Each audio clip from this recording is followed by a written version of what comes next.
fellow students and faculty. I'm Armin Rosencrans, the founding dean of the Jindal School of Environment and Sustainability. I am also sometimes known as Charmin Armin, because when I was at Stanford teaching political science, I walked out of my office and found a sign saying, "Send a man to do a boy's job, elect Charmin Armin president of the student body." I tore down the sign and I went to the law lounge and found another 2 signs there, which I tore down. But then I went out on the campus and found that there were hundreds of signs everywhere. Send a man to do a boy's job, elect Charmin Armin. So that became my destiny some 60 years ago. I spent 20 years teaching environmental law and policy, natural resources law and policy, and my current course, climate, energy, and global environmental law. I taught that at Stanford. Before that at the University of California at Berkeley. And now I've been teaching it here in at Jindal. This is going on my 7th year of teaching these subjects at Jindal. I've also written a book with Shyam Devan called Environmental Law and Policy in India, and a couple of books with the late climate guru, Stephen Schneider, Climate Change, Science and Policy. This program, the Jindal School of Environment and Sustainability, is the first multidisciplinary program on environmental studies in India. We have a vibrant student life, 25 internships with NGOs, both in India and abroad. We have an advisory board consisting of experts in their field, and we have a unit called the Environmental Law and Science Advocacy Forum, organized by Tarini Mehta, which is path-breaking in its undertakings. I've recruited, with other people's help, a great faculty of totally 8 people.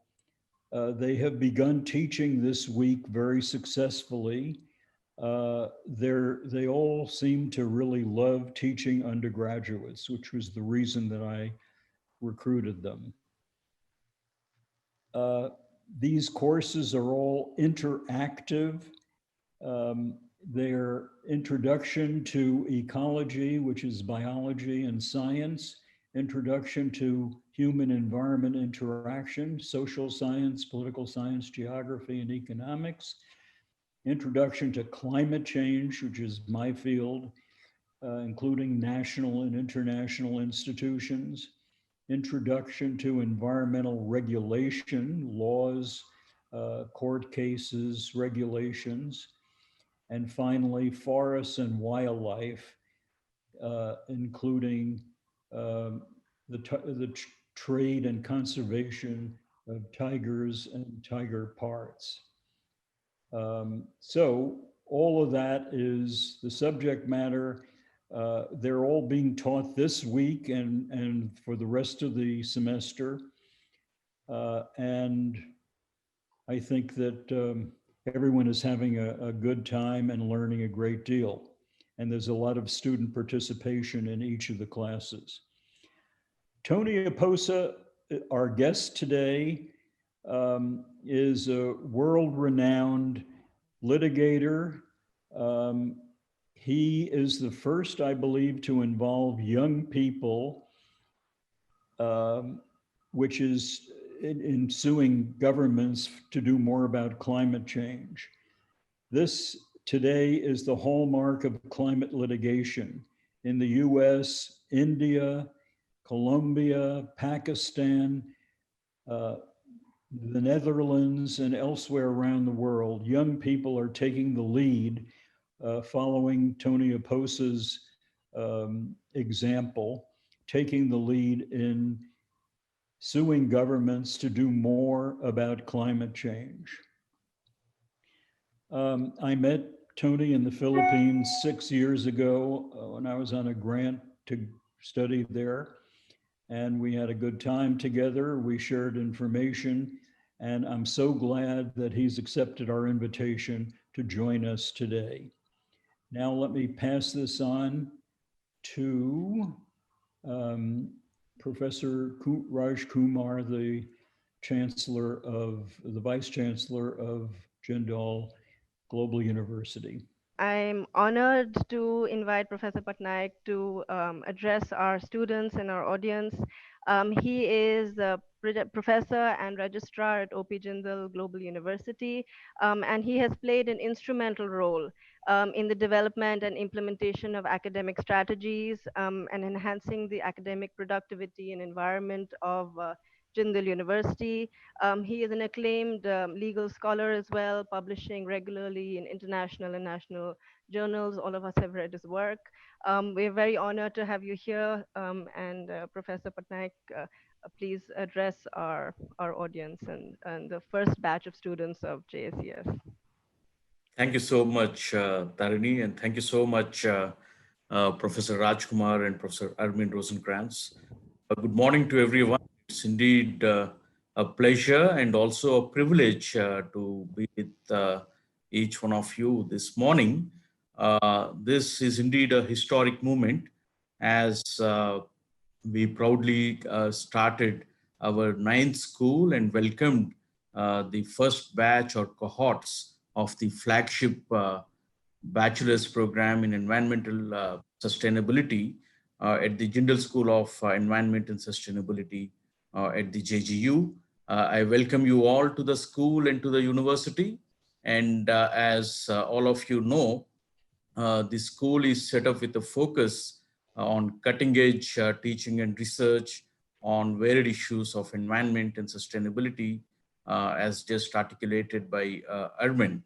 While the importance of these matters is obvious to each one of us, the current pandemic situation made all of us to be on the vanguard to take stock of learning, understanding, and capacity building approaches to environmental studies.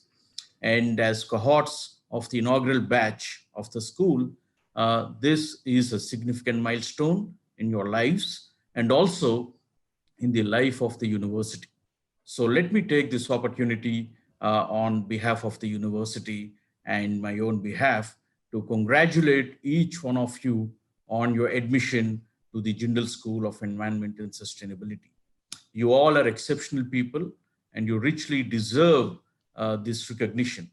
And I must say, this is one of the best programs to be in at the moment, as the program at JSES, normally referred to, the acronym.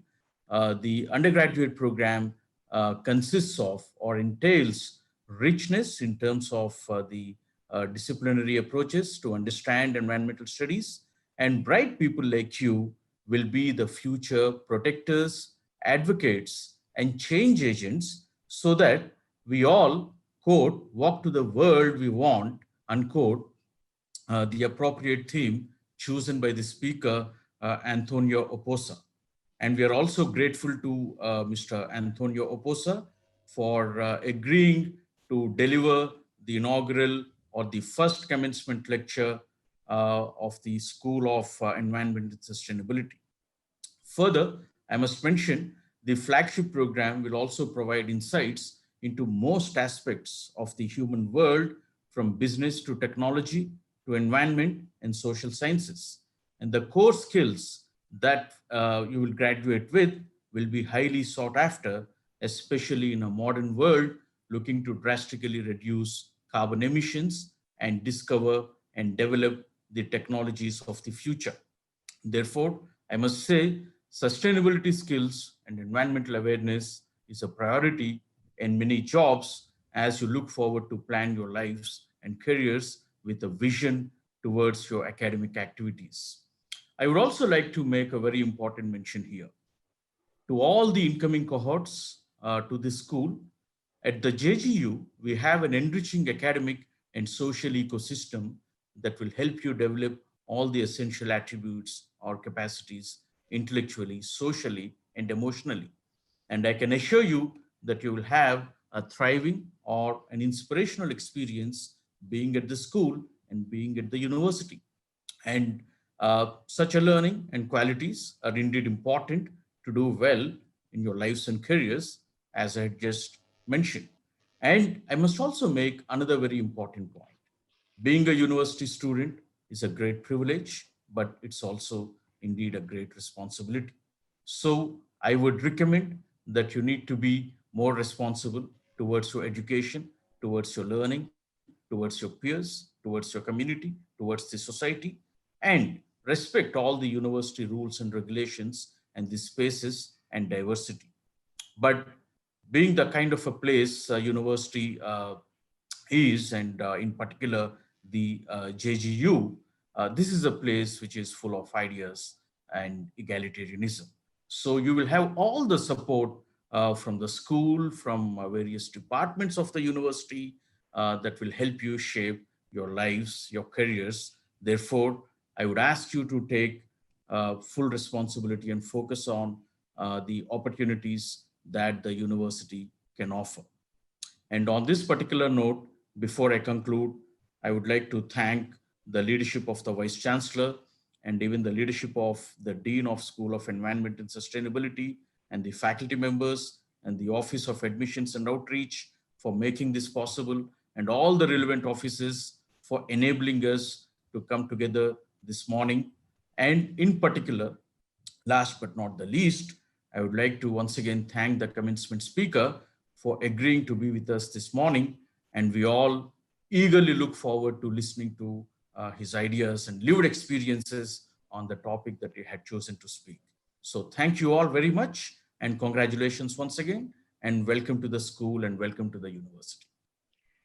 Thank you. Thank you very much, Professor Patnaik, for those inspiring words and for your guidance to our students on this new journey they've undertaken, which is going to shape the rest of their careers, shape who they become.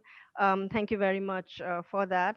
And now it is my distinct pleasure to invite to address our first batch of students, as well as the audience here, Professor Dr. C. Rajkumar. Professor Rajkumar is the founding Vice Chancellor of OP Jindal Global University. He, in fact, conceived the idea of establishing India's first global university. And under his leadership, JGU has reached a high ranking. It has achieved the highest grade given by the National Accreditation Council of India. And it is also the youngest Indian university to have reached the QS World Rankings. And Professor Rajkumar is, in addition to all his leadership responsibilities, he is also a well-renowned scholar, legal scholar. He has published over 150 publications in 7 books, in the areas of human rights, comparative constitutional law, higher education, legal education, governance, and so on. So it's our honor to have Professor Rajkumar here. Thank you for taking your time out to be here with us, and please address our audience. Thank you very much, Tarini, for that very generous introduction. First of all, I would like to congratulate all the students who have joined the Jindal School of Environment and Sustainability in the Bachelor of Arts Honors in Environmental Studies program. But it's also a very special moment for the students who are present here. But before I get to them, I will quickly recognize the distinguished presence of the Dean, the founding Dean of Jindal School of Environment and Sustainability, Professor Dr. Ramon Rosenkrantz. As the students and the faculty know, there are very few people in the world as qualified and thoughtful and engaged and constantly inspiring as Dean Ramon Rosenkrantz has been, not only with regard to the broader issues of environment, but also his deep and passionate commitment to India and to higher education and to research, all of which has culminated in he making a very important decision to move from San Francisco, where he used to live, to Sonipat to become the founding dean of the Jindal School of Environmental Sustainability. I am deeply inspired by his contributions for very many decades at Stanford University, but also deeply connected to the broader issues of environmental studies, issues relating to air pollution, climate change, wildlife protection, almost every aspect of environment and environmental studies. Professor Ramon has provided research-based leadership role for very many decades. Thank you, Ramon, for being here. Of course, I also want to recognize the presence of a number of faculty members, including Cosmin Korandia, the Vice Dean of the Jindal School of Environmental Sustainability, Professor Tarini Mehta, as Dean and Assistant Professor at JSES, and of course, our Registrar, Professor Sridhar Patnaik. We are very delighted to have the presence of Mr. Antonio Oposa, who is not only the chair of the Normandy Chair for Peace, but most importantly, who has spent his entire life making change and contributing to the betterment of the human environment. And I will come back to it a bit later as well. Let me come back to the main reason we are here. All of us are here today to welcome the students who have joined the Jindal School of Environmental Sustainability. And you are very special for a number of reasons.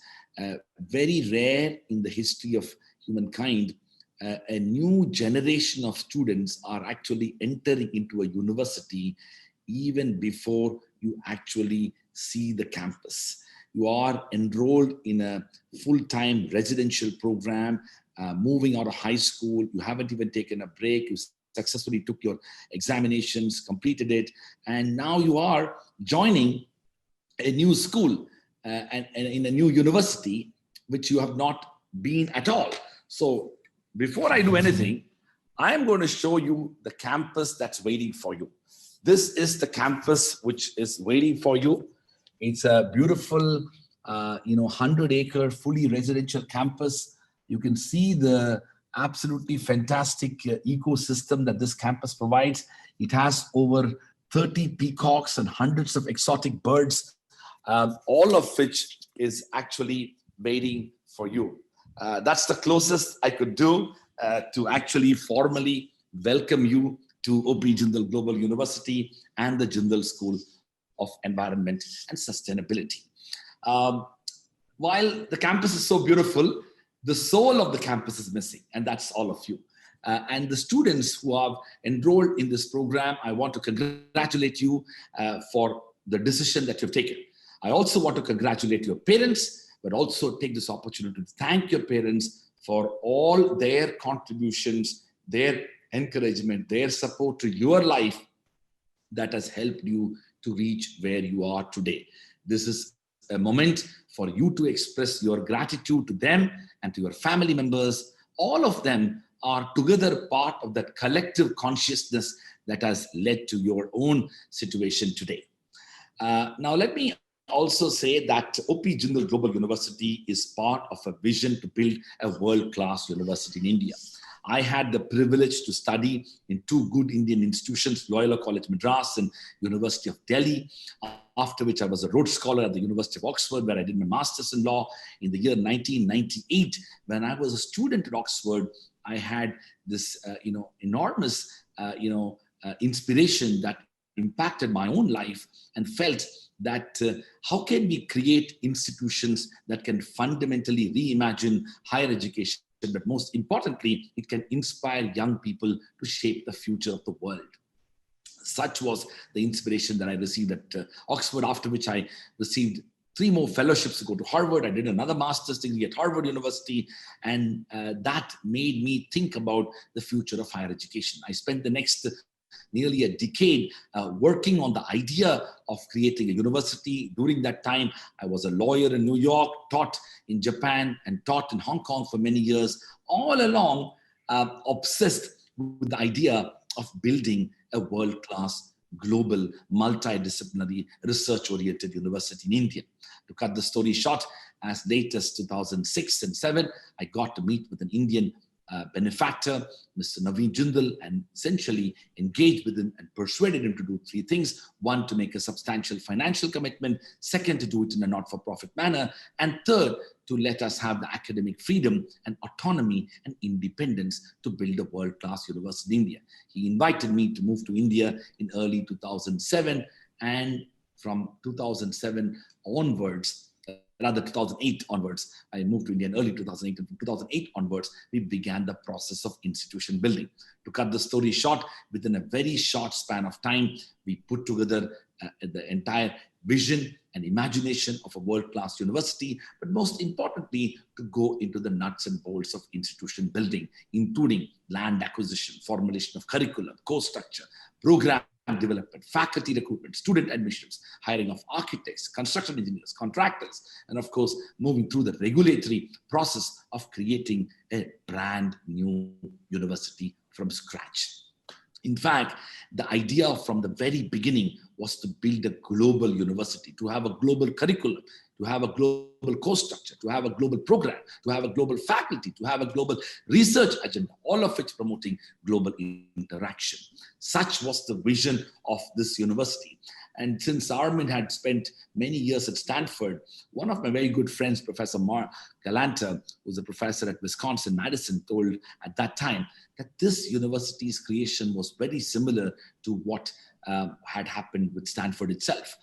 As some of you know, Leland Stanford and Jane Stanford had established the Stanford University as a tribute to their son who died early. O.P. Jindal Global University was established by Mr. Naveen Jindal as a tribute to his father, Sri O.P. Jindal. But more interestingly, both Leland Stanford and Mr. Naveen Jindal have been politicians as well as business people.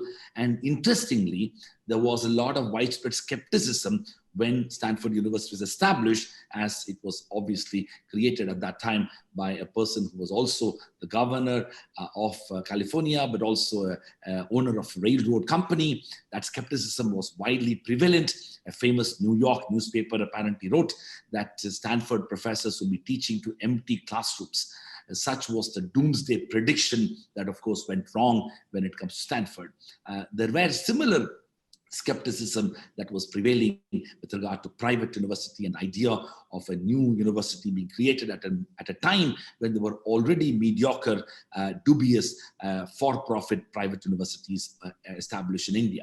To cut the story short, that was the vision that led to the foundation of O.P. Jindal Global University. And on 30th September 2009, in the year 2009. Now, why is 2009 important? While O.P. Jindal Global University was founded in the year 2009, the commencement speaker, Antonio Oposa, received the Ramon Magsaysay Award in the year 2009.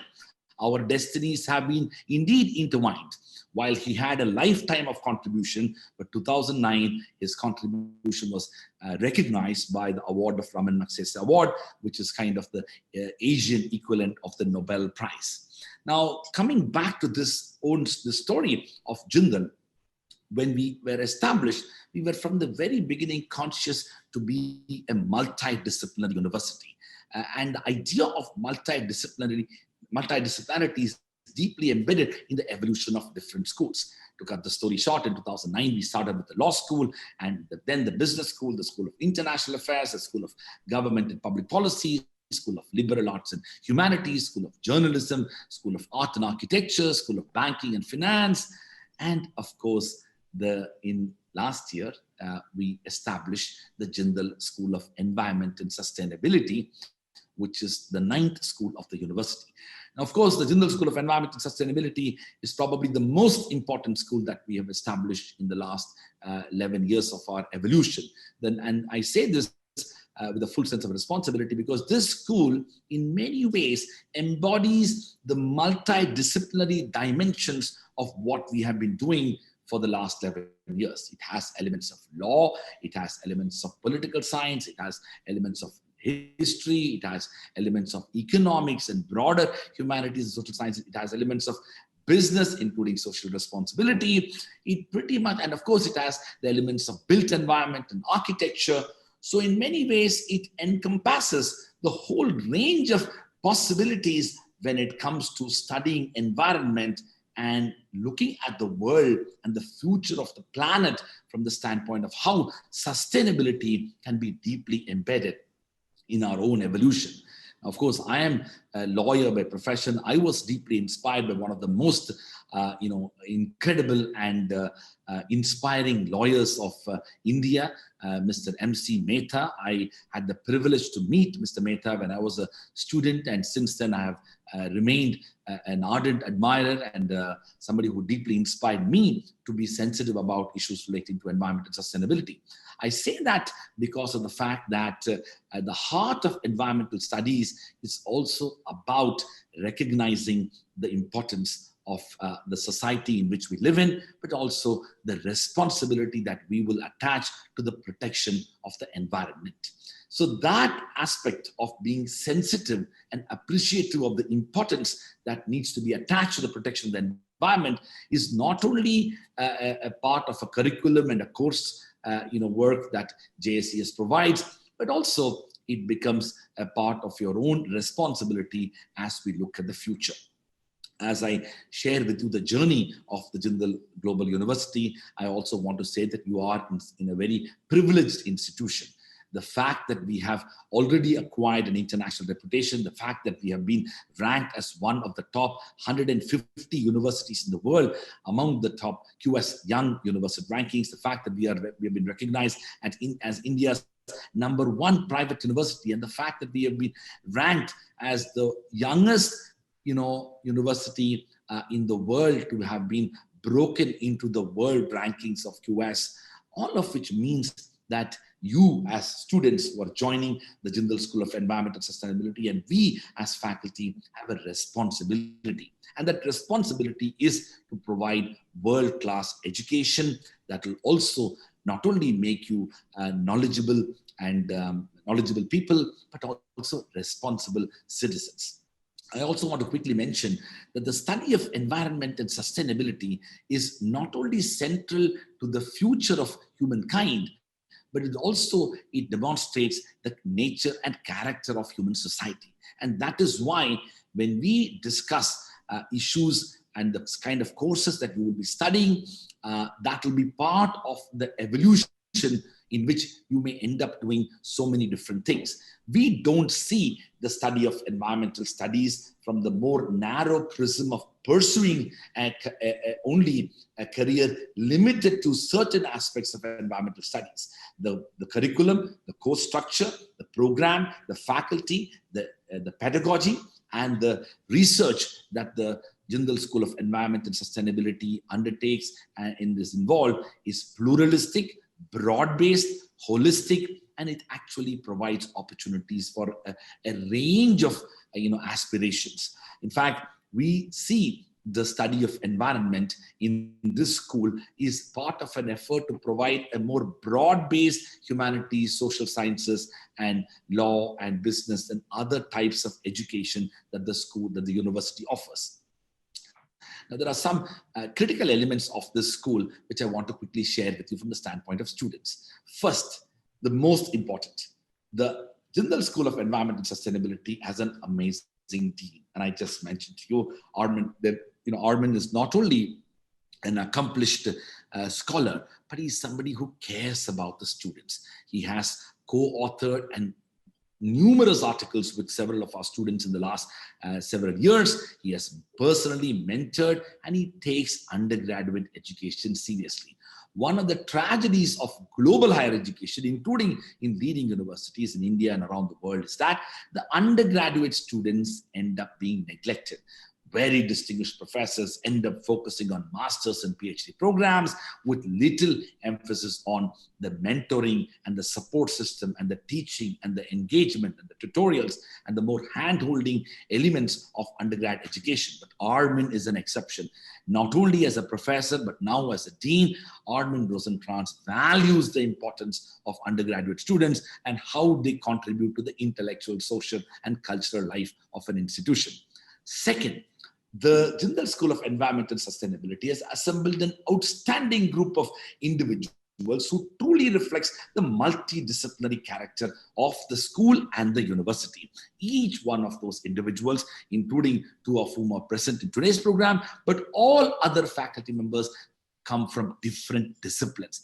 They represent different thought processes, ideologies, but most importantly, come from different backgrounds. In fact, there are people who work on urban planning. There are people who work on issues relating to ecology and sustainability. There are people who focus on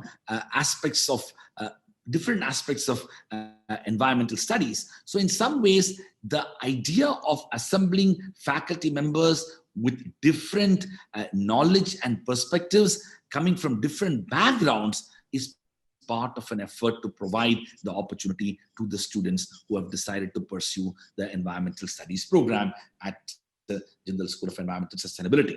The third aspect of the Jindal School of Environmental Sustainability is the possibility to pursue interdisciplinary courses. In fact, one of the remarkable things about the university campus, and when you visit the campus sooner than later, you will realize that there are no independent buildings that are allocated exclusively for any particular school. The entire university is part of a wider ecosystem that promotes interdisciplinarity, and that interdisciplinarity is deeply embedded in both the curriculum and the courses and the programs, but also in the faculty research and the intellectual architecture that has actually shaped the physical architecture of the campus itself. All facilities are available for all students, and that's exactly what the Jindal School of Environmental Sustainability will also provide. Each student of the JSES is in a position to take cross-registered courses in the business school, in the international affairs school, in the public policy school, in the liberal arts school, in the journalism school, in the architecture school, in the banking and finance school, and of course in the law school as well. That's the third aspect of interdisciplinarity. The fourth aspect of the Jindal School of Environmental Sustainability is its strong commitment to international collaborations. OP Jindal Global University in the last 11 years has established partnerships with over 250 universities spread across 55 different countries. We have 10 different forms of partnerships, which includes faculty exchange, student exchange, joint teaching, joint research, joint conferences, joint publications, dual degree programs, short-term study abroad programs, inward mobility immersion programs, and joint executive education programs. Every year, over 500 Jindal students go around the world. Nearly 35 of them go to Harvard University to pursue a program on human rights and development. Another 20 plus go to the University of California, Berkeley, to pursue a program which focuses on international journalism.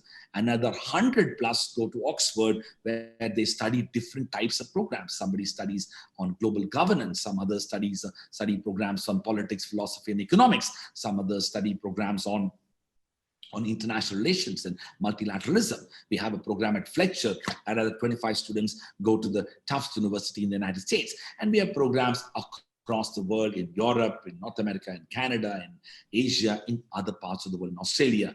So the Jindal School of Environment and Sustainability and the students of the Bachelor of Arts Honors in Environmental Studies are going to be richly privileged by these international partnerships and collaborations that have been established. Very rarely universities anywhere in the world are in a position to do something like this for their undergraduate students, and we are very fortunate that we have been able to do this for a very long time now. And the fifth aspect of the JSES is that even before the start of the academic year, start of the school, start of the new academic session, and start of the inaugural batch of the JSES, the Jindal School of Environment and Sustainability has already established partnerships with over 30 national and international organizations so that the students of the Bachelor of Arts Honors in Environmental Studies can pursue internship programs. Internship programs, as you know, will form the foundations of learning.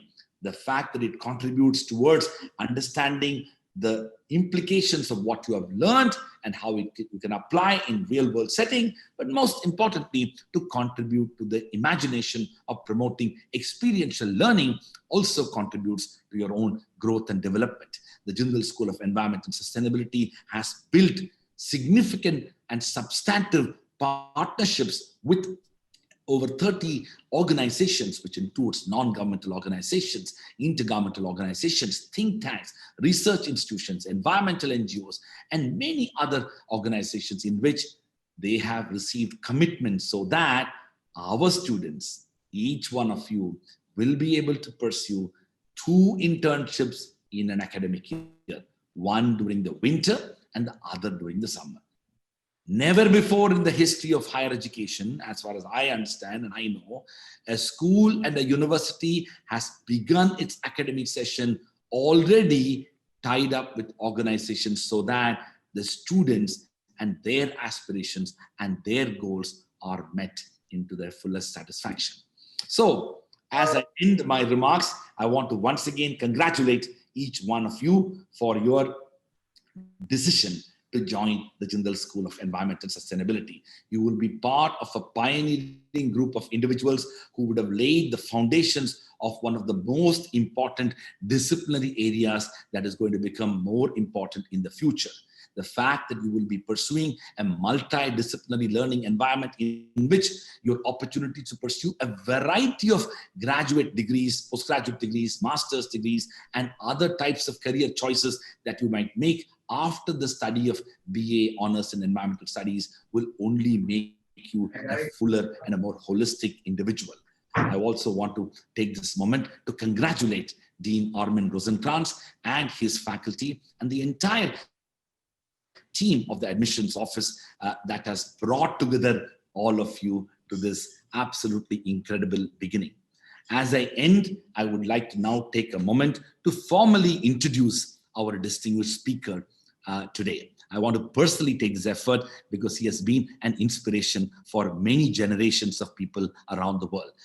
Antonio Oposa was born in Manila, Philippines, and has had a remarkable career as a creative litigator, organizer, and activist. He's well known for his legal work, establishing the right to sue on behalf of future generations to stop environmental damage today, and for his work to protect the forests and marine environments in the Philippines. In 1993, Mr. Oposa made headlines worldwide for his role in the landmark case Oposa versus Factorin, where the Philippine Supreme Court held that a group of miners had the right to sue on behalf of succeeding generations because every generation has the responsibility to the next to preserve nature.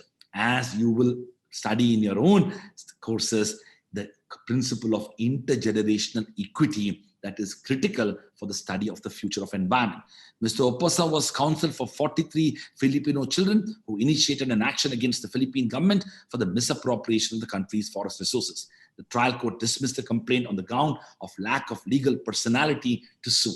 In a widely noted case on intergenerational responsibility, the Philippine Supreme Court upheld the legal standing and the right of the children to initiate the action on their behalf and on behalf of generations yet unborn. It is now known in Philippines and the global jurisprudence as, and I quote, the Oposa Doctrine, unquote. In December 2008, after a 10-year-long battle, he waged from the trial court all the way to the Philippine Supreme Court against 11 government agencies. Mr. Oposa won the case to clean up Manila Bay. In a continuing mandamus judgment, the Supreme Court ordered all defendant agencies to implement a time-bound action plan to clean up Manila Bay and to report its progress to the court every 90 days.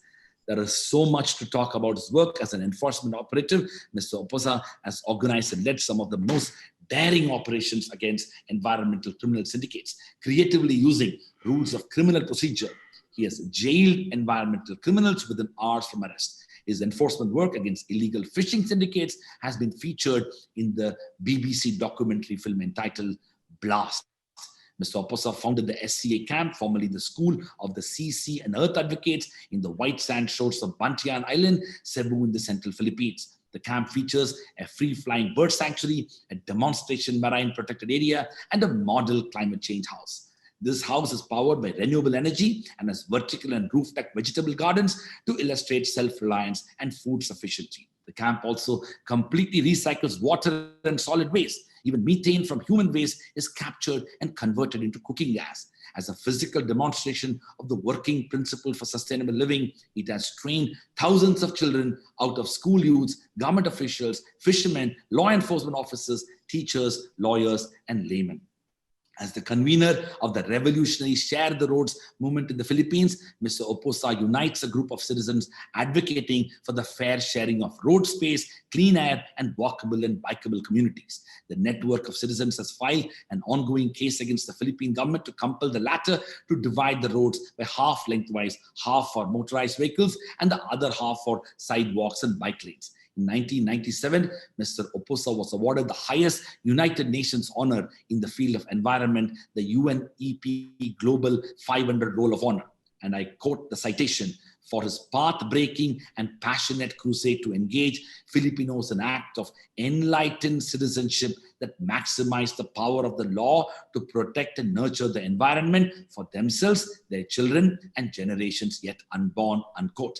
Mr. Oposa received the 2009 Ramon Magsaysay Award, the Asian Nobel Prize. He also received the Philippines Outstanding Young Man Award in 1995 for his work in public interest environmental law. Mr. Oposa was appointed as Distinguished Visiting Scholar for International Environmental Law at Vermont Law School during July 2013. In 2014, he served as Visiting Lecturer at the University of Hawaii, William S. Richardson School of Law, which is one of our partner institutions. An outstanding advocate in international law, Mr. Oposa is author of numerous publications, articles, and books. Among them are 2 internationally acclaimed books, The Laws of Nature and Other Stories, and an authoritative compendium on environmental law entitled Legal Arsenal for the Philippines Environment. Mr. Oposa holds a PS in Business Administration from De La Salle University in Manila, an LLB from the University of the Philippines, and an LLM from the Harvard Law School. For recreation, Mr. Oposa is an avid cyclist, open water scuba diver, sailor, swimmer, tennis player, gardener, vocal artist, painter, writer, and a storyteller. A truly remarkable individual who has shaped generations of thinking with regard to environment. We are most delighted and truly honored that he has accepted our invitation to be the commencement speaker. I invite Mr. Antonio Oposa to deliver the commencement lecture. Yes.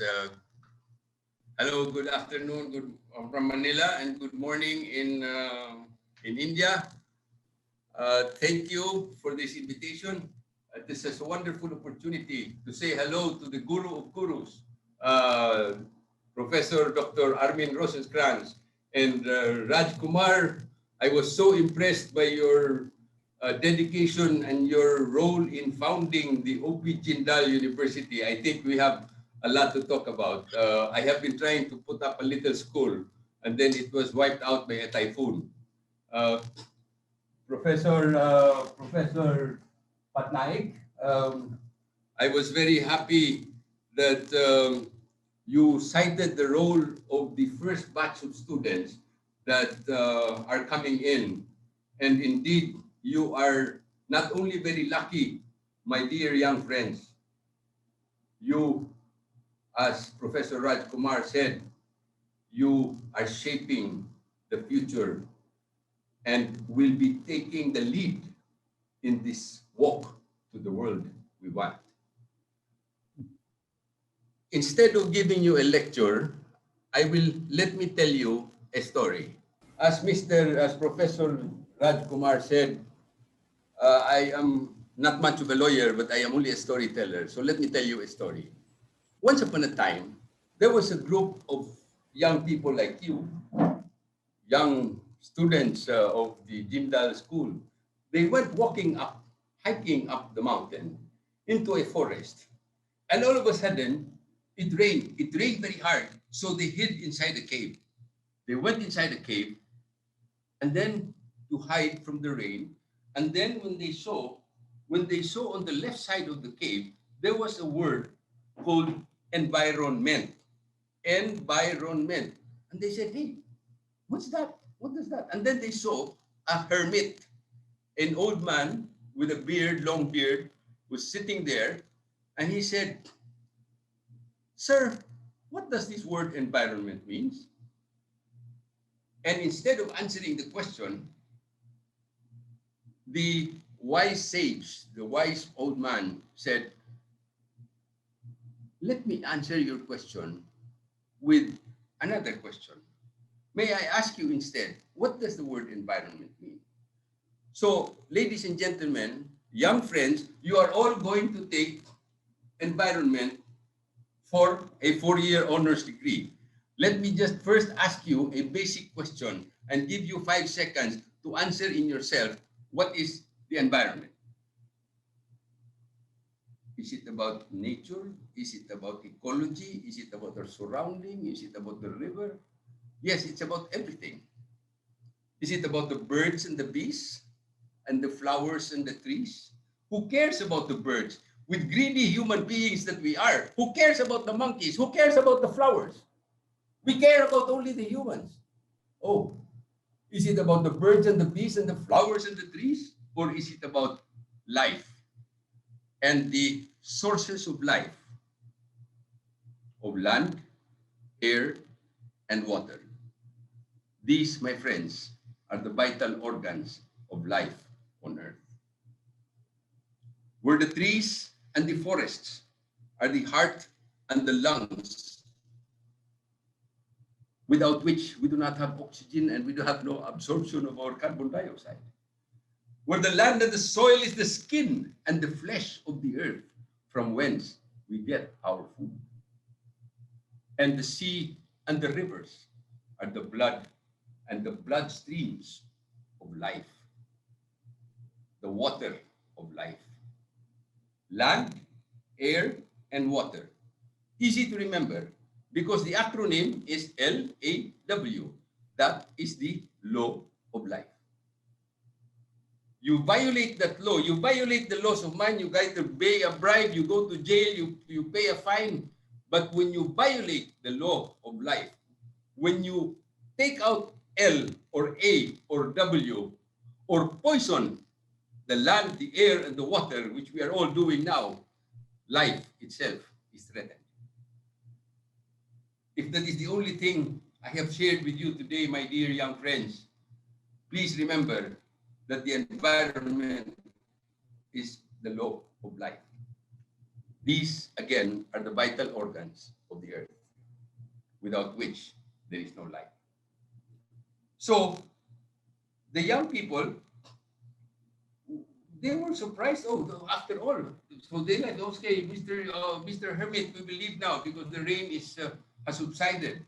So when they were walking out, they saw another word which said development. Another four-syllable word. You know, I'm very allergic to 4-syllable words.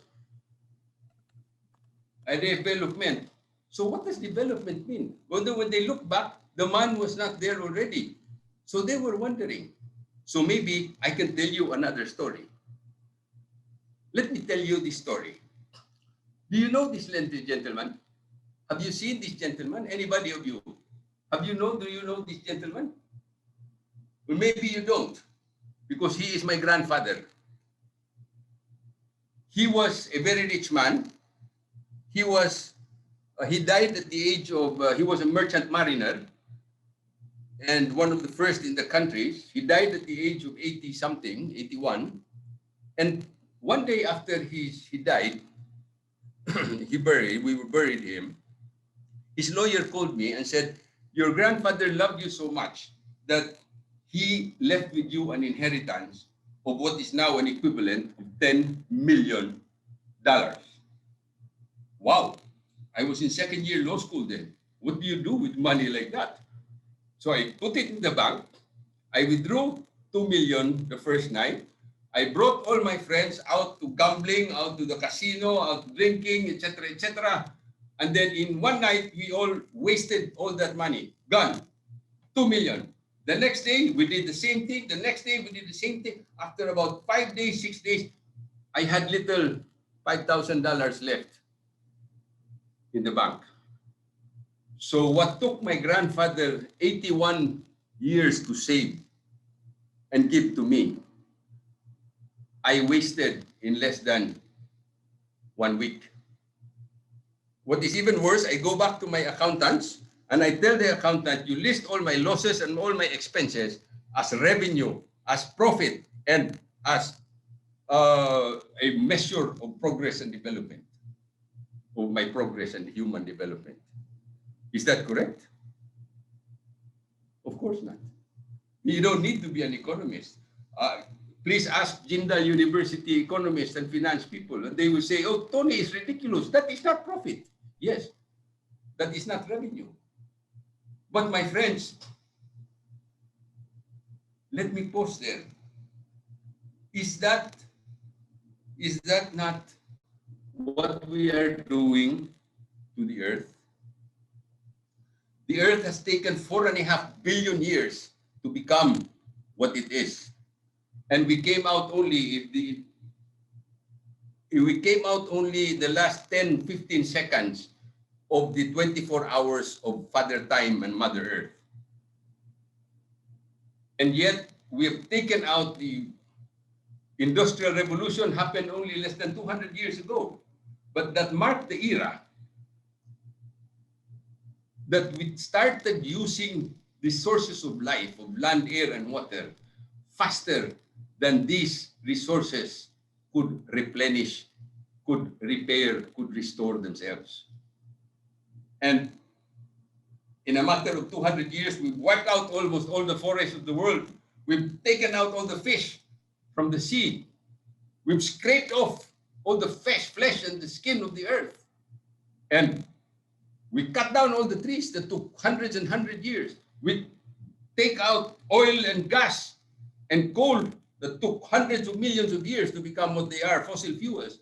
We burn them in a matter of seconds.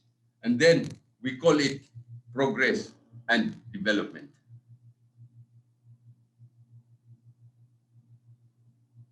Is that progress and development? And we even call it contribution to gross GDP. Everybody, what is GDP? I hear you all answer, gross domestic product. Excuse me, great disaster for the planet. So my dear friends, that story exemplifies to you the idea of development that is reckless extraction, taking out as much as we can from the earth, and mindless consumption. We use it up for a few seconds and then throw it away, and we call it progress. So what is the opposite? What is the opposite of extraction and consumption? The opposite is CPR. To care, sorry, there's a typo there, to care, to protect, and to restore the sources of life of land, air, and water. That, my friends, is the new pathway of economics. And I was so excited when I read the brochure that Tarini sent me about Jindal Global University. I was so impressed. Raj Kumar, I was so impressed. And I said, this is the perfect institution to introduce the idea of CPR economics. People call it sustainable development. People call it economics or sustainable economics, natural capitalism. But I like to use the word CPR economics because the term itself, green economics, you take so much definition, sustainable economics, so much definition. But in this case, CPR economics represent by itself, the term itself signifies what we need to do to conserve, care, protect, preserve, and restore and replenish. That, my friends, is the new pathway of economics. And I look forward to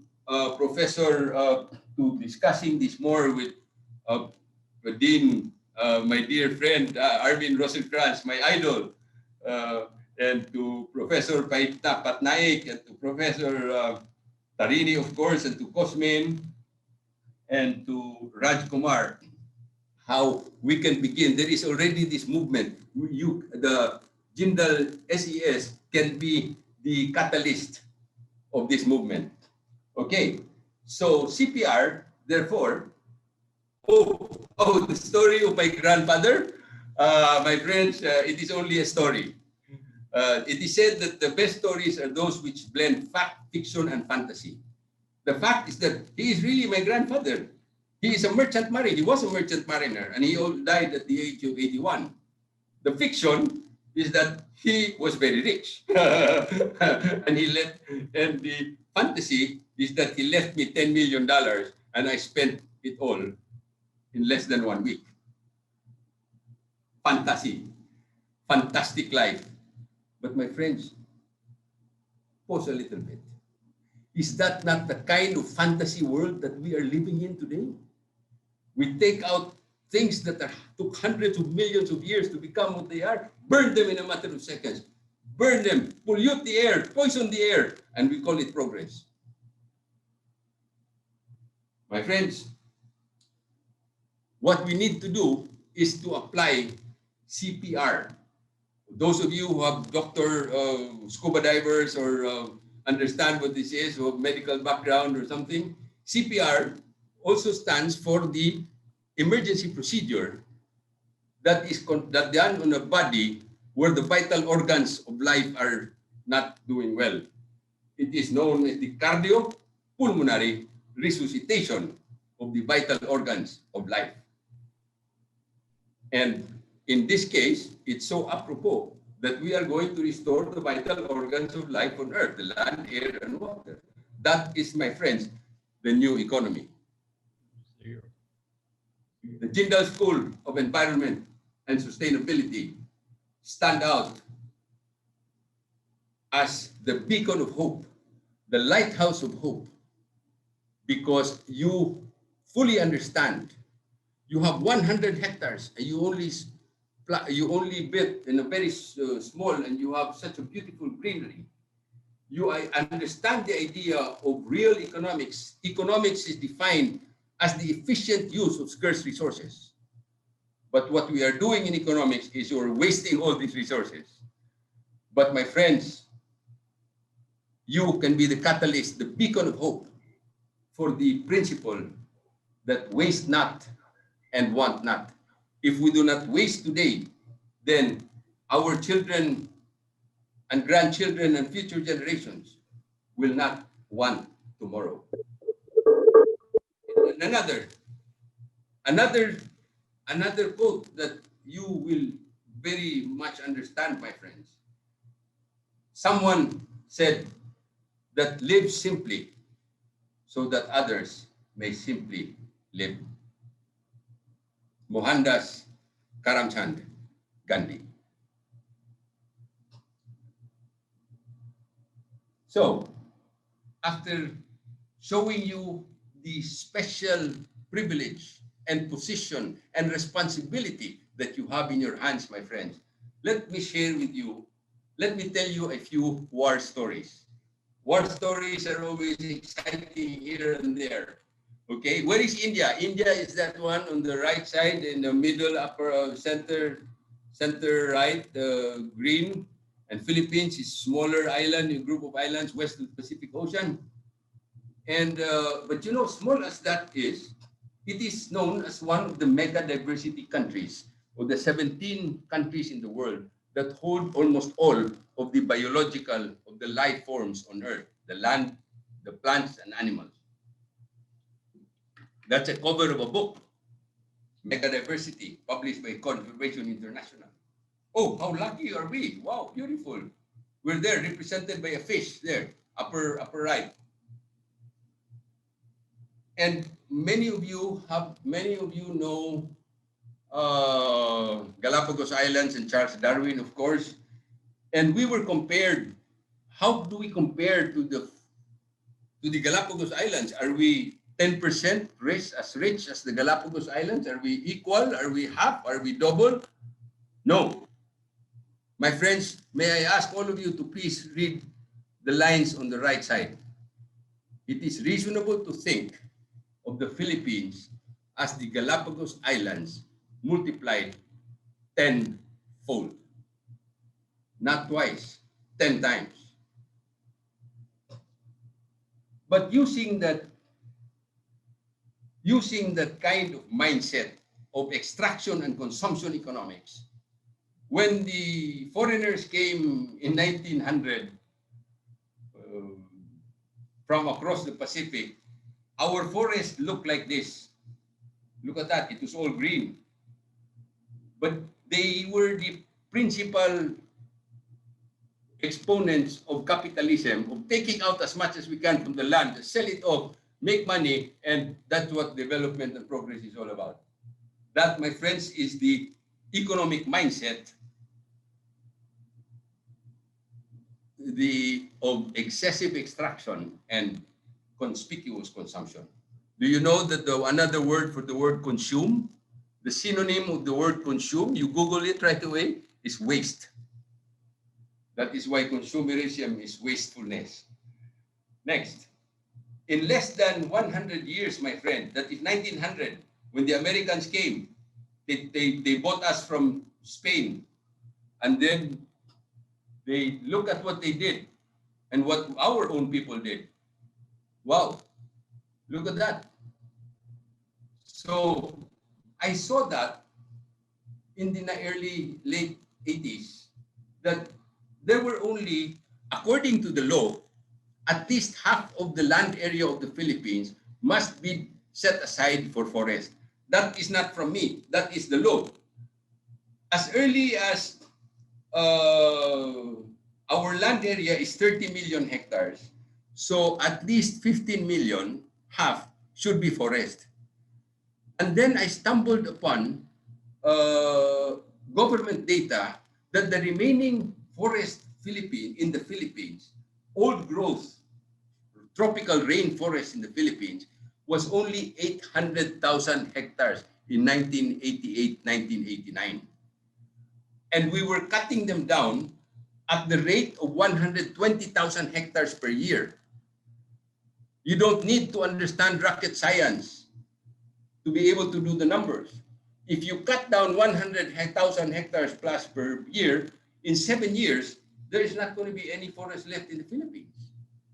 And what is even worse was that government, and this is not Mr. Factoran, it was the former government. I will not mention the name, so we do not hurt anybody. But you know, we had a martial law authoritarian period. This logging was being used for political capital, and it was given, although there was only 800,000 hectares left, 4 million hectares were given away to be cut down in as fast as possible. I was a very young lawyer then. I was a young lawyer. I was jobless. I didn't have any proper income. But I saw that story. And I said, there was Senate hearings, Congress hearings. If I went to the media, who's going to listen to a young jobless lawyer? If I went to the Congress, many people in the Congress were in the pockets of the loggers. So what for? But I said, if I told the story in a manner that is orderly, organized, and properly backed by evidence, perhaps I can tell the story. That's all I want to do. I just want to tell a story that when my son, who was then 3 years old, my eldest son, who was then 3 years old, by the time he gets to be 10, no forest will be left in the Philippines. It is as simple as that. It is as simple, and then if no more forest is left for him, what more for his children and for the children's children? I did not know the next thing about intergenerational responsibility. I could not even pronounce that. But it was just in my heart telling me that if we let this happen, so what can I do? I am only an ordinary citizen. I didn't have a job. I didn't have money. I didn't have people. I didn't have resources. I was 33-something years old. But again, I can tell a story. So what I did was I gathered my children, my own children. I asked permission from my wife. That is the most difficult part of it. And she agreed that I will name my children to be the plaintiffs. And then I also invited the children of my friends and relatives. I said, you know, we just need to make a story, to tell a story that we cannot go on doing what we're doing. Whether or not we win, and the reason why it is Oposa, it is not my name, it is the name of my son. It's the first because all the others did not want to agree that they will be named first. Because they said, oh, this is your case, so you might as well be the lead plaintiff. Okay. So, and true enough, the children acting on their own behalf and on behalf of succeeding generations, asked for the impossible. The impossible was to stop all logging in the Philippines. And remember, my friends, that this was a time when the logging industry was at the height of their industry, at the height of their power. So I filed that case. I informed Secretary Factoran that I will file a case, but it is not against him as a person. It will be against the policy. And he understood and he was very supportive of it. So in an article I wrote recently, he passed on early this year, I said it was never Oposa versus Factoran. It was always Oposa with Factoran. But the trouble was the government's lawyer and then the court did not agree with us. They questioned the personality of the children to sue, whether or not in legal parlance it called failure to state a cause of action. What right do you have to file this case in court? You're children, and you're acting for yourselves and for future generations. You cannot even represent yourself. How much more future generations?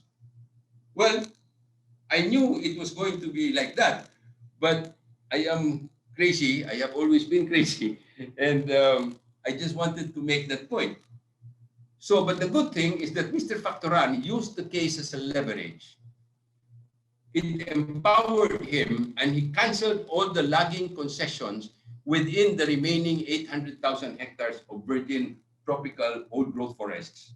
And that, my friends, is what saved the 800,000 remaining old growth forests in the Philippines. It was not me, it was Secretary Factoran. So I achieved the purpose of preserving that. And I could not just have let go. And then in July of 1991, 1 year after litigating the case in the trial court with the government's lawyer, the case was dismissed. So it was a very difficult decision on my part because, as you know, success has 1,000 fathers, but failure is an orphan. When you fail, when you try something, people will join you. But when you fail, even your own shadow will abandon you. And that is what I felt.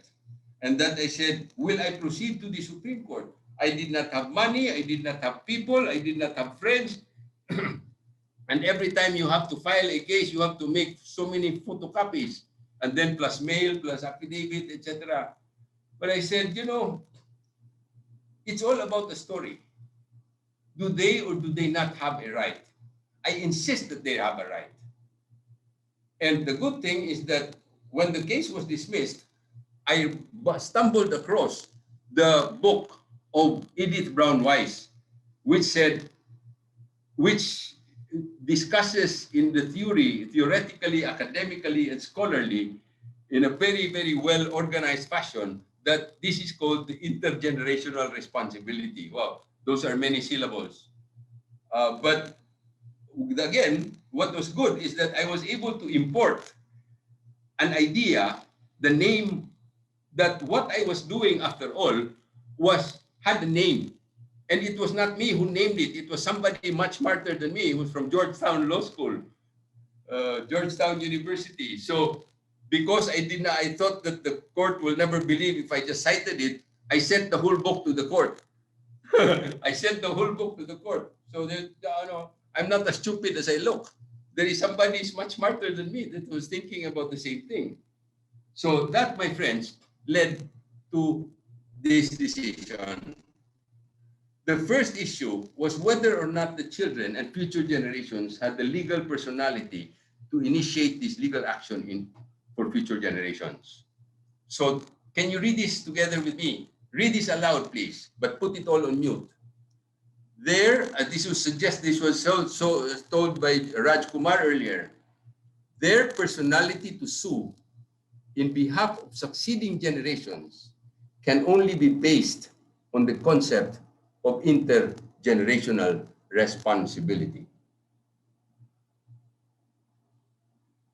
Because this was placed in the Constitution. This was put in the Constitution, and the man who wrote this decision was also the man who helped write it in the Constitution. He was member of the Constitutional Commission and later on became Justice of the Supreme Court, on whose case landed. And he is a true man of the soil. I call him the son of the soil. That is why he was able to come up with such beautiful words like this. Now, please read this with me.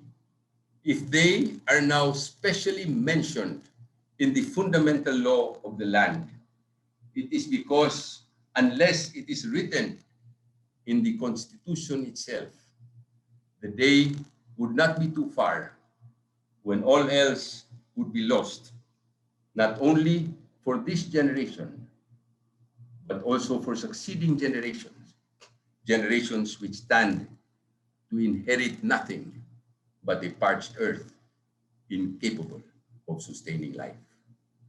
My friends, that was almost 30 years ago. And especially you, my dear friends in India, I see in the newspapers and on the news that it is suffering from droughts, such that even our brother farmers are committing suicide because of depression. That was 30 years ago. It is truer now. And my dear young friends, it's going to be even more real in your time and in the time of those yet unborn. As we mentioned, the good Secretary Factoran used the case to stop all logging in the remaining old-growth forests. And in 1992, it became part of the protected areas of the Philippines. Wow, bravo to him. He just passed on early this year. And then it took another 20 years, one generation. In 2012, only 8 years ago, that the policy of logging in the Philippines was stopped altogether. Remember, it took that long just to get the message across that we should stop all this rape of our forests. It's okay. It took very long. So, anything that is worth doing maybe cannot be done in one lifetime. So let me tell you another story, the story of the sea. You see, the Philippines is known as part of the Coral Triangle that is the richest marine waters on earth. India is somewhere here. Look on the left side.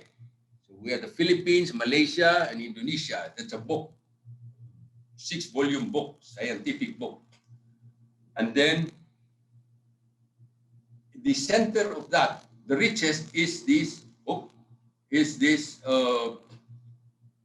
from Philippines up in the north, down to Indonesia and to Malaysia. Very good. That is the richest marine waters on earth, the Indo-Malay-Philippine archipelago. Very good, very good. Next. In fact, the richest of the richest is that place, that group of islands, where the red part, the central Philippines more or less. You see the Philippines, you read it aloud upstairs. Upper right, the Philippines is the center of marine biodiversity on earth. It's not a Filipino talking, it is Kent Carpenter, world-renowned marine biologist. So, upper north of that, there is a red part, there is like a bay, looking bay in the top of the red part, and that is the Manila Bay. It is a beautiful, it was a beautiful, beautiful place. But I went to, yeah, hello, yeah, hello. I went to, and then I saw that it was very damaged, 16 million liters being thrown into the Manila Bay every day. So I filed another case. It took me 10 years and all the way to the Supreme Court. And 10 years. And only a few weeks ago, after 20 years, it became much worse than when I filed it. And then just a few days ago, just 2 weeks ago, just a few days ago, 1 month ago, you see that? They put up a solar power sewage treatment plant. So, my friends, just a few thoughts. Yeah. Mr. Posa, thank. This presentation is Okay. so instructive, informative. Unfortunately, due to IT reasons, you have another 5 minutes, and then we're going to have to start Okay. wrapping this up. Yes, yes. Sorry Okay. about that. Yeah. Okay. Yes. I am going to end this with these lessons. One is that anything that is worth doing cannot be done in one lifetime. But in this lifetime, we can only plant seeds of hope. Number two, there is only one medicine for triumph: to become humble when you're triumphant, and to stand up when you're in disaster. In triumph and disaster, there's only one medicine: laughter. And my friends, the new pathway that we have seen, that we're looking at, is that it is the pathway not of fighting. Fighting is not the answer. We are going to look for the good stories, and we will shine the spotlight on the good, the right, and the bright. We will change the story of the world because we will change the storyline. I will be giving another discussion with you shortly in another forum, Tarini said. But that message is quite deep. The seeds of goodness live in the soil of appreciation for goodness. And we will have peace on earth when we have peace with the earth. So we've been writing good letters to the good people, and then we will be. I would like to make mention of the Jindal School of Environment and Sustainability. As I said, you are a lighthouse of hope in the stormy seas of today's crisis of life on earth. As Mr. Raj Kumar just said, you are a new generation who will take better care of the land, air, and water of life. You are gifted with multidimensional experts, my friends, and you can even do this study on CPR economics. But my friends, you need to be better, much better than we are, 10 times better, because your challenges will be 10 times bigger. And I only suggest to you that when you study, do not think too much. Think with your heart. Again, I would like to thank Jindal University, Global University, and the establishment of the School of Environment and Sustainability. And most of all, to be able to get the giant of a man, Armin Rosencrantz, to take the lead. He is not only gifted with the mind of a giant, but he's gifted with a heart of gold. And it is so apropos that you are in a place where a great man once walked, Mohandas Karamchand Gandhi. And you are still there. In fact, the daughter is with you, of a living legend that was mentioned also earlier. My dear friend, my brother, he's not just my friend, he's my spirit brother, Mahesh Chandra Mehta. My friends, together we will change the story of the world by changing the storyline. Can I ask you to please read this all aloud? Above the wild waves and raging rain and clashing clouds of today's crisis of life is the golden sun of hope. Continue. 10, 50, 100 years from now, and many generations hereafter, let it be said that during our watch, while gifted with intelligence and insight, with privilege and position, with the wealth of wisdom, and with the freedom and power of the human will, let it be said that in our time, and as gifted as you are, and during our watch, we did our share. And maybe, just maybe, we will make a little difference. At the end of the day, my friends, it's easy to make money, but it's more meaningful to make a little difference. Congratulations again, and may I ask everybody to share not only the story of a wonderful world, but to please sing this with me. Go ahead. Tarini, floor is yours.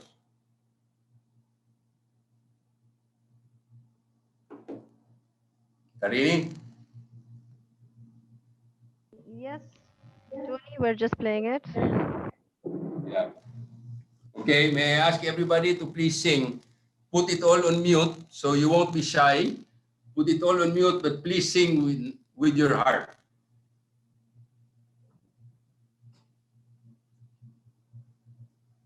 Okay? There.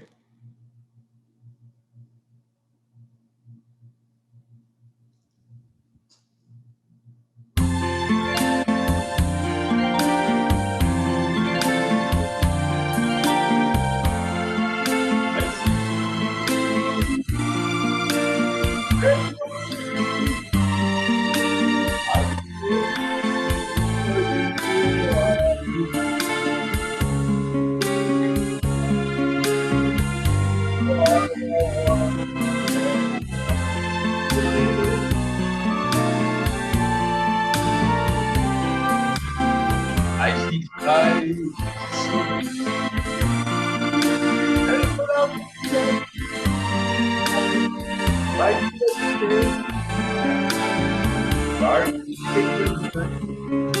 And I see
Okay, thank you very much and good luck to everybody, please. Thank you very much. Thank you very much, Mr. Posa, for that inspiring talk and for the insights that you have given, not only about environmental conservation, but also about human values and social values. And your talk has raised several questions. We've been getting a lot of questions on the chat boxes, talking about sustainable development, asking about how the different conflicting interests which often come up in this area between livelihood and environmental conservation, environment and development, how those can be balanced, and also about the concept of CPR economics, which you have raised. So if I'm basically clubbing them together due to lack of time. So if you can touch a little bit on this issue, sustainable development, how to bring this about, Mr. Posa. Instead of giving you an explanation, I would like everybody to get a piece of paper and pen and write this down, please. Tarini, can you write this down, please? Yeah. Yeah, I'm writing. Then the nature of business must be the business of nature. That, my friends, summarizes in one line the idea that there is no conflict between environment and development. And CPR economics is precisely that new pathway. If we restore the river, we restore the Ganges to make it so beautiful, make it so clean, but people can drink there, people can swim there, then we don't need to have a lot of money to go to an exclusive club and buy a membership in an exclusive club just to have a swimming pool. And if we had a lot of land, we will rip out the parking lots. Rip out the cement from the parking lots and then plant vegetables, food gardens there. That's a new pathway. Just start with one parking slot. And I assure you, my friends, I can prove this right in front of my house. that in the area that you set aside for the parking of a motor vehicle sitting there doing nothing the whole day, for that area of 12.5 to 15 square meters, you can feed an entire family of 5 for 1 full year. And that is how wasteful we are. Set aside, just put a metal monster there for the car. So rip it out, and then solution to flooding, you get another space there, you dig a hole so that the water will go there, and then you can put fish there and vegetables, then there is no more hunger. That's CPR economics: to conserve, to care, to protect, to preserve, and restore. You restore the health of the mountains, you restore the health of the rivers, you restore the health of the sea, and you take out as much motor vehicles. We call them Nick Robinson. I learned this from our guru, Nick Robinson. These motor vehicles have infernal combustion engines. It comes from the inferno, from hell. It's spewing out poisonous gas into our air.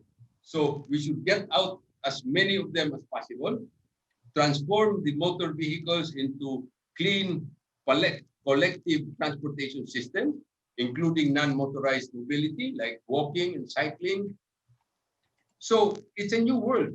My dear young friends, you are very lucky that at your age, you are faced with the possibility for the opportunity to see a new world. You can see a new world. We will have more discussions with, I will be your, I will volunteer to meet with you because we have many projects, including the Good Stories movement, etc. And also, I will be inviting Tarini. Hopefully, the travel restrictions are lifted by March or April. Did you see that background of mine, the beach? Yes, that is the sea camp. It is my little version of the Eco Ashram of my brother MC Mehta, but it's on the beach. Now, I'm inviting Tarini there and one of your students, or as many, and especially Raj Kumar and our friends, Paitnay, Naikya Patnaik, yeah. So yeah, CPR economics: to conserve, protect, and restore. That's it. Wonderful, wonderful. Thank you so much, Mr. Posa, for that illuminating answer. I think it answered a lot of the questions students also come up with in their classes. And it's the things we need to think about as we go forward in sustainable management and sustainable development. And I think we've run out of time.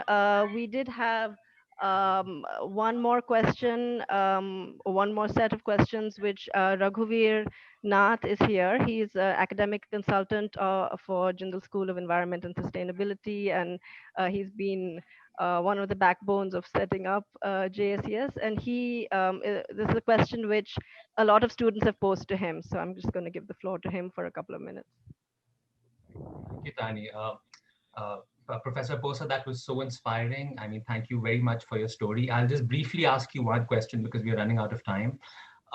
Most of the students that we interviewed had, one question in their mind, and I think they would like to hear it from you, and it would really mean a lot to them, which is that, given the recent interest in the environment that has come alongside the pandemic, COVID-19, we've seen a resurgence in the environment. Why has it taken, sir, if we may ask you, a pandemic for all of us to actually understand and appreciate the environment? So, this whole golden sun of hope that we are talking about, it in some ways goes against the very human nature.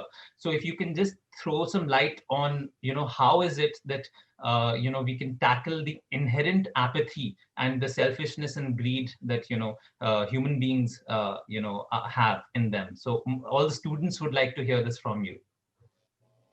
Okay, good.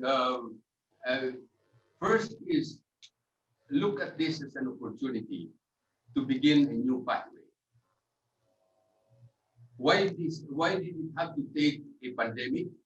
Because the people were then overheating. Everything was about more money, more cars, more vehicles, more roads, etc., more higher buildings.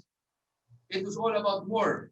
And when an engine overheats, That is, it had to take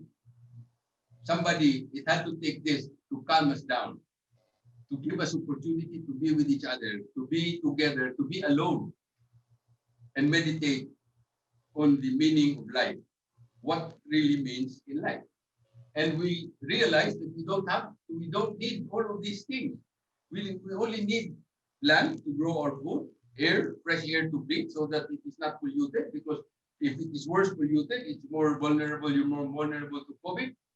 And water, safe water to drink and to use for our bathing. Those are the three most important things in life, but because of our crazy economics, we forgot that and use that instead to make money for a piece of paper. So how do we change the narrative? Very good question. Very, very good question. How do we change the narrative? We change the narrative by changing the storyline.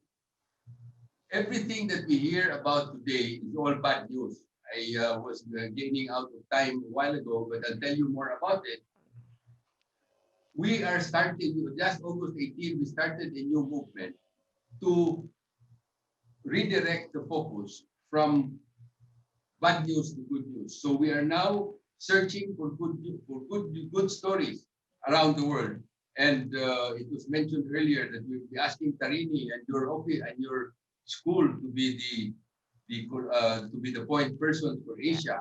And we're looking forward to that, Tony. We're going to be doing a session which I will announce later on the Good Stories movement. We are really running out of time, and the session before the Zoom just goes off. So we have another about 10 minutes, and I'd like to thank everyone who is here, Professor Rajkumar, Professor Patnaik, Professor Rosenkrantz, Tony for taking the time out to be here. And now I'd like to give the floor to Professor Cosmin Corendia, who's Vice Dean of JSES.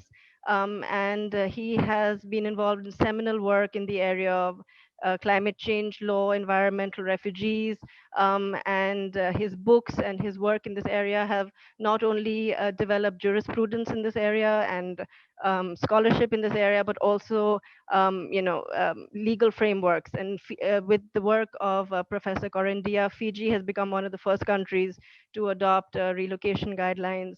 So he is a stalwart in this area, and I'd like to invite Professor Corendia to give the concluding remarks and the vote of thanks.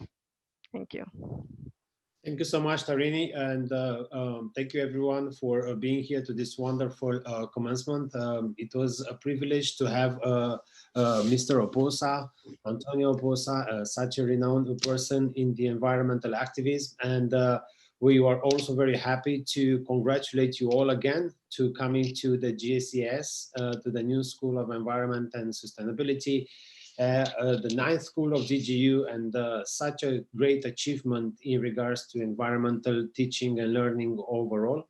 There's not much to add after so many inspiring words and so many inspiring quotations. I mean, I'm speechless myself. I cannot find of anything better than that. But I'm just remember while Mr. Oposa was presenting that someone smarter than me, at least known as Einstein, Albert Einstein, said that if you want to achieve a different result, you have to do things differently. And if you want to achieve a better sustainable environment, and if you want to have a better nature, and this the prolongment of the intergenerational approach, in the intergenerational principle, I think we have to do things differently. And starting from that, probably by establishing the new GSES, we all together were trying to do things differently and put some practice and moving some knowledge to action, and created this generation of knowledge which will help in the future getting us a better sustainable environment. I will not want to conclude, but thanking again our wonderful panelists today, and I will start with our chair of Normandy, Chair for Peace, Mr. Antonio Oposa, and we thank him so much for his inspiring words, and which I hope will reach to the hearts of our students and all the audience. Also, I would like to thank our founding Vice Chancellor, Professor Rajkumar, for his guidance and leadership, and for his vision overall to establishing the JSES, together with our founding dean, our Professor Armin Rosenkrantz, who so many big words was attached to his name today that I cannot add any more than that. He's truly a living legend, and we have to take advantage of his full knowledge and capacity of learning, and to show which he is already ready to share with us. And of course, I would like to share Professor Sridhar Patnaik, our registrar, our new registrar, for his inspiring words as well. And thank you, Tarini. Thank you, Professor Mehta, for your moderating this session. And thank you all the students for being here today and for allowing us to officially introduce you to the new JSES, although our classes already start. I congratulate you all for being part of this first amazing batch. And I hope we're gonna meet soon in the classes, not necessarily online, but in person, face to face, and to put all this wonderful knowledge and words which were shared today with you into practice, and create indeed a better environment in the future. Thank you so much all again for being here.